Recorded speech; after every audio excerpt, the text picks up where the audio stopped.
Кәсіптік білім беру саласына реформа жасау айрықша өзекті мәселе. Бұл экономиканың өсімін қамтамасыз ету және инвестициялық тартымдылығын арттыру үшін аса қажет қадам. Сондықтан 2025 жылды жұмысшы мамандықтары жылы деп жариялаймын, деді президент. Осы уақыт ішінде техникалық және кәсіби білім беру жүйесін реформалау қажет. Техникалық мамандықтар бойынша тиісті осы мамандықтардың мәртебесін арттыру бойынша кешенді жұмыс жүргізіледі деді. Ол әрине жалпы үкіметтің мойнындағы бір үлкен жұмыс болады.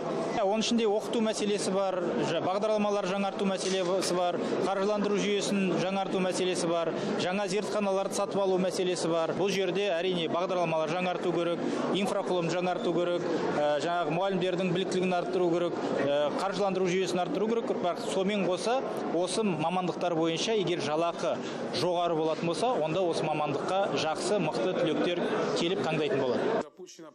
Мемлекет басшысы адал әрі табанды еңбегімен табысқа жеткен адамдар қашанда құрметті, сыйлы болу керек екенін қадап айтты. Өз кәсібін жетік меңгерген мамандар ұлт сапасын арттырады.